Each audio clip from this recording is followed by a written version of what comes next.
Welcome to The Explainer. So today we're doing something really cool. We're going to unpack a spiritual roadmap. And this isn't just any roadmap.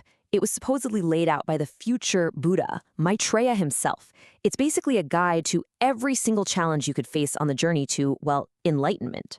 So let me ask you something. If you had a map, right, a map that showed you every single challenge, every single hurdle on the path to waking up, would you even want to see it? Well, what if I told you a map like that actually exists? It's hidden in this ancient text, the Yogacara Bhumi Shastra. And it doesn't just show you the shiny destination, it shows you every pothole, every single roadblock. All right, you ready? Let's dive in. So this journey isn't just one giant leap. According to the text, it's broken down into 11 distinct stages. They're called bhumis.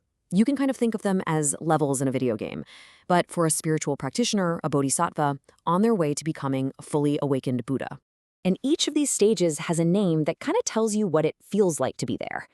You start off at the joyful stage, that feeling you get when you have this huge new insight into how things really are. And from there, you work your way through these stages of, let's say, purification, like the stainless and the luminous, climbing all the way up to the very last one, the Buddha ground. That's it. Complete and perfect awakening. Each step is a huge milestone. But, and this is the really important part, it's not just a smooth climb to the top. Nope. Here's the catch. This map is so incredibly detailed because it also points out all the things that can go wrong. At every single one of these 11 stages, there are specific challenges, unique obstacles you have to overcome. There are 22 of them in total. Think of them as mists of ignorance, this mental fog you have to clear before you can take the next step. All right, let's get into the nitty-gritty. First up, the foundational obstacles. This is all about learning to see clearly. So in these first few stages, the practitioner is basically just getting their spiritual sea legs. And you can see the obstacles are, well, they're the big ones, the really fundamental stuff.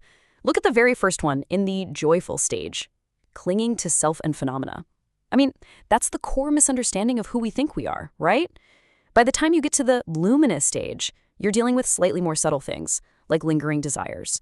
The whole point here is to clean up your perspective and just get the mind ready to learn. And this right here, this is what the map says is the absolute #1 root obstacle of everything.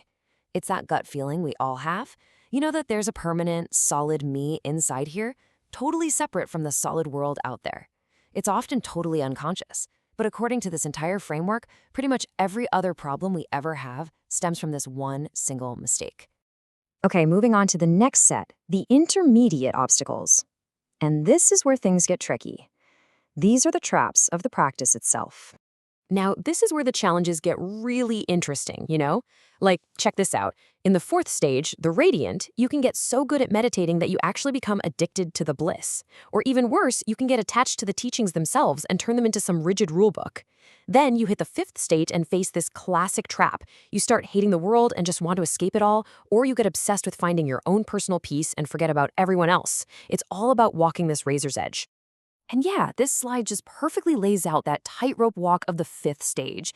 It's a huge spiritual dilemma, isn't it? Do you try to run away from all the messiness of life, or do you just desperately want to escape into some blissful state? The big breakthrough, the aha moment, is realizing that true freedom, true liberation, isn't about escaping the world. It's about finding it right smack in the middle of all the chaos. And now for the last mile, the subtle, final obstacles. At this point, you're playing in the big leagues. The challenges are all about pure, refined mastery. For instance, get this. In the 8th stage, the immovable, the obstacle is trying too hard. You're actually still applying effort, when by this point, your practice should be totally spontaneous, completely effortless. It's wild. It moves on to mastering how you teach, and then finally, you get to the Buddha ground and have to remove the last 2 almost invisible roadblocks, the most subtle attachment to everything you know, and the final tiny little veil that blocks you from knowing, well, everything.